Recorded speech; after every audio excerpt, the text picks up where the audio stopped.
Hi everyone, week 14 of college football, also known as Rivalry Week, is finished. Crazy upsets. Again, Ohio State loses to Michigan, which no one could have predicted, I think, the entire week leading up to this game. Even though it is the game, it had the biggest upset. We had Miami lose, we had Clemson lose, but even with a couple of these losses, there's still a lot of meaningful playoff implications that could still be relevant for a lot of these teams. So we have an algorithm called Rankings right now where it is trained on historical voting data of previous seasons for the playoff committee. Let's go ahead and dive on into what the predictive model has to say about where it believes the rankings are going to be going into Tuesday's Week 15 college football rankings. So here we are. We're going to start off with, this is the projected top 25, okay? All of the games have been finished. We're on rankingsrightnow.com. The only game that's still going is BYU and Houston. I watched most of this game so far. It seems like BYU is going to run away with it. So I decided just might as well start this video early. But here are all of the games and all of the matchups that have already happened. And here are the projected rankings for the AP poll, the College Football Selection Committee. Now, I know what everyone wants to jump on first. And that is, with a loss, the algorithm is predicting that Ohio State is only going to drop by one ranking slot. Let me clarify two things. One, this is not my prediction. This is what the algorithm is predicting, right? The algorithm is trained on historical data. It is evaluating where Michigan is and where Ohio State is, what the final score is, all of these different features about the game, and then making its assumption on where all of the other teams in the college football landscape have moved. So why would it only move them down one slot? That is because underneath the hood is a point system. And the algorithm is determining based off this point system where everyone's going to go. Right now, Ohio State is only moving down one slot because they were so far ahead of the 4 and 5 ranked teams, Notre Dame and Penn State, which I think a lot of people could get on board with going into this week. There was Oregon, Texas, and Ohio State kind of in a league of their own, and then there was Penn State, Notre Dame, Georgia, Tennessee, all of the rest of the group of schools. Miami was included at that point. So if you have an Ohio State team that loses to Michigan, which is not a good loss, especially at this point in the year, but if you have them, are you putting them ahead of Penn State now? Right? It was only a few weeks ago that Ohio State had beaten Penn State. Could I see that Notre Dame and Ohio State flip as well? Yes. Now, we can also go into the what-if simulation tool just to kind of exaggerate out some of these points on what would it take for Ohio State to drop even further down in the ranking. So here in our what-if simulation tool, which is free to everyone as long as you create a login, if you play around with the score of this game, for example, if we go ahead and change this score to be 30-0, right? Let's say it was a really bad loss. This is going to change. Let's go ahead and look at our altered games.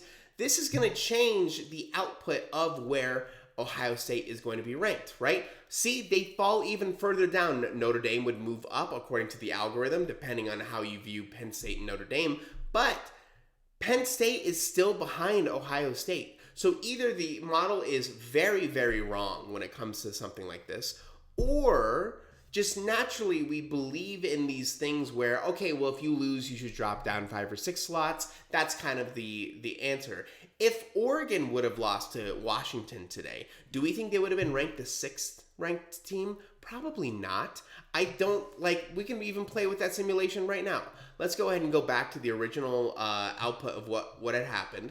Let's change the output of Washington, right? Let's say Washington would have won this 35-10. We run the simulation. What would have ended up happening?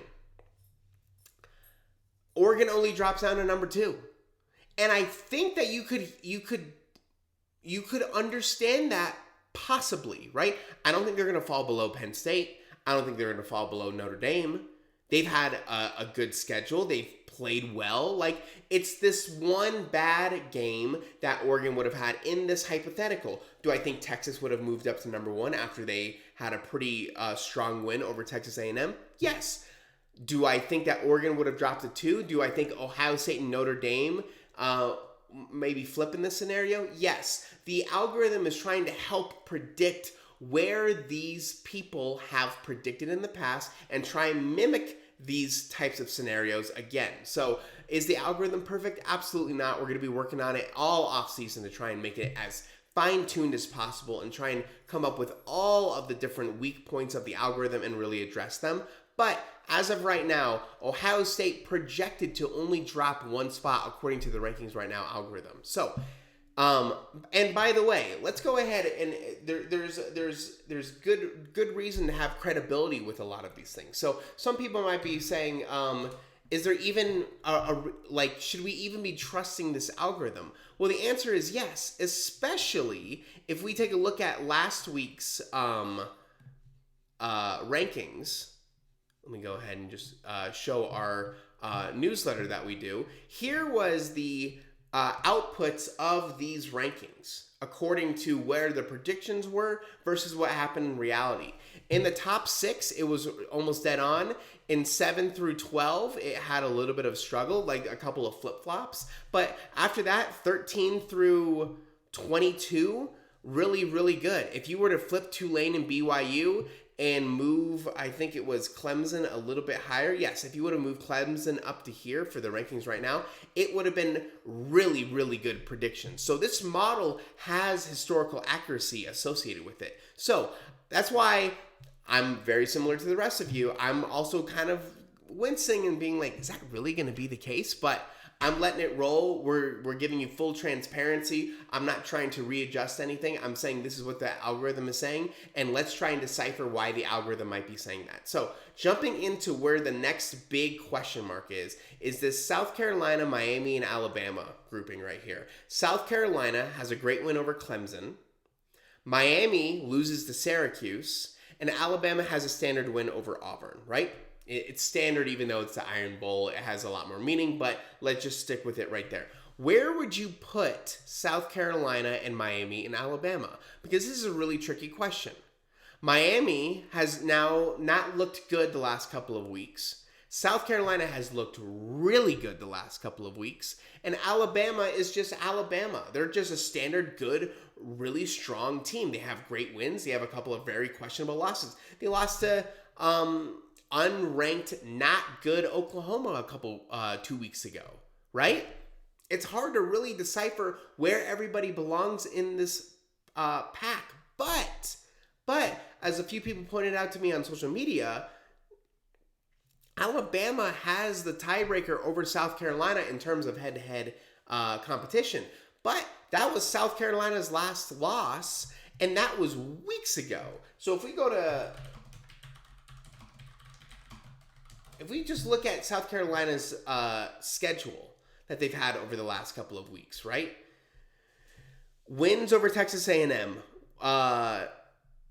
win over Missouri, win over Clemson, right? They had one bad loss, and that was to Ole Miss, right? They almost beat Alabama. They're on a 1, 2, 3, 4, 5. They're on a 6-game winning streak.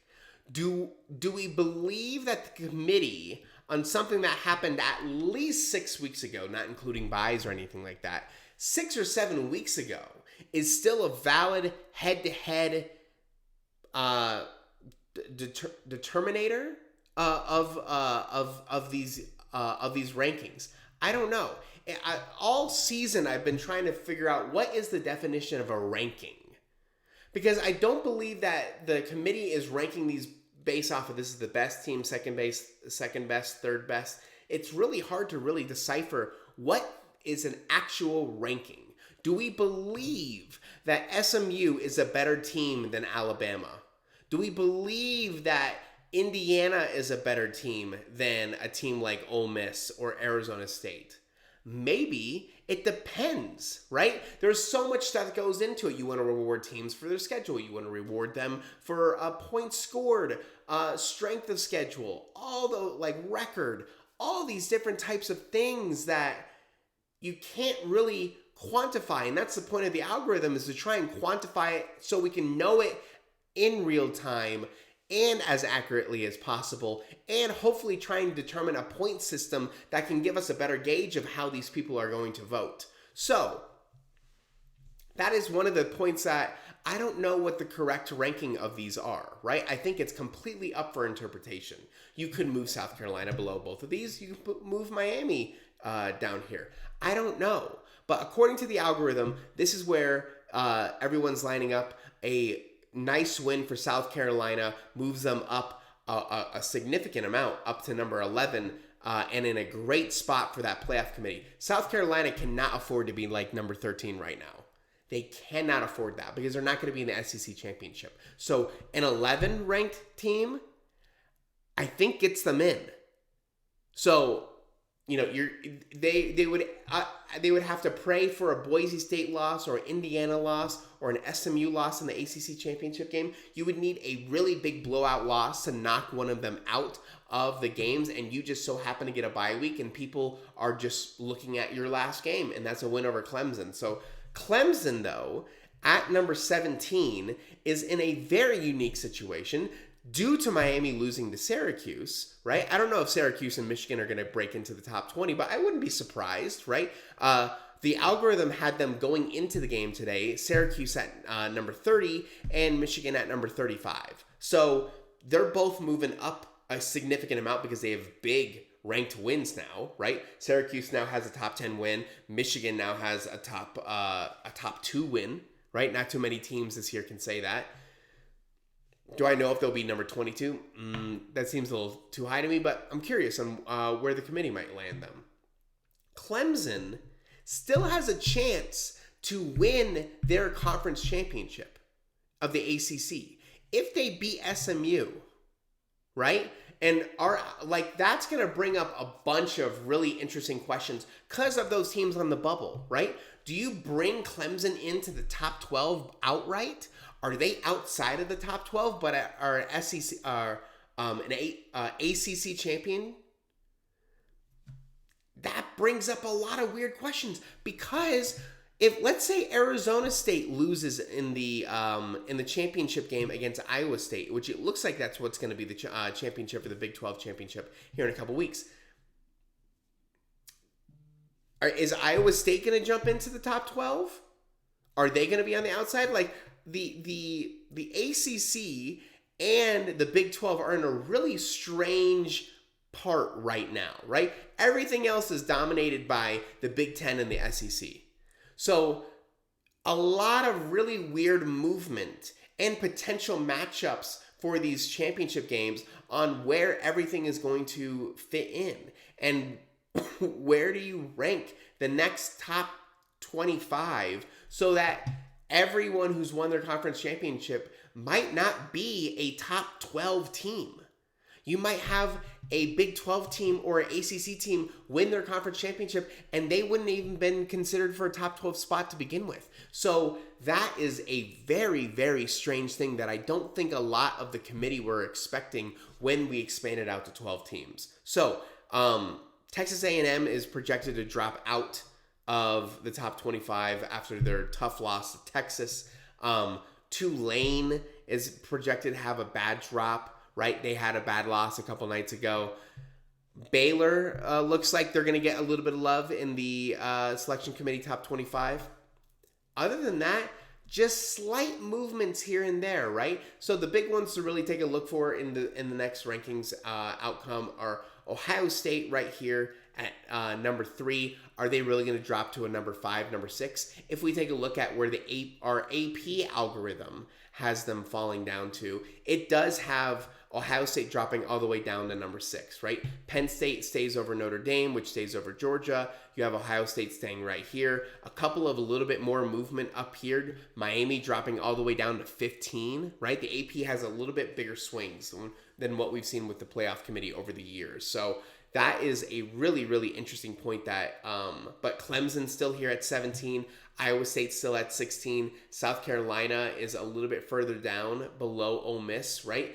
All these different types of things. It depends on what is the group of people and how they're determining how the rankings are going to go, right? These are all college football experts, but they all have different interpretations of how they want this to go and how they believe who the best team's going to be. So, create yourself a free account on Rankings right now. Subscribe to our weekly newsletter. Subscribe to our YouTube channel. Follow us on social media. We're doing this all for the fans. We're trying to come up with a new part of the college football conversation to try and have an algorithm that is trained correctly and accurate enough that we can know in real time where all of these teams are going to move in the rankings, right? Rankings are such an important part of college football. There should be something mathematical and statistical to a panel of people that are trying to evaluate who the best teams are. So go ahead, join, create a free login. Everything that we do is for the fans. Give feedback. Thank you so much for joining, and we'll see you in a couple days to dissect where the updated rankings are going into Championship Saturday. Thanks for joining.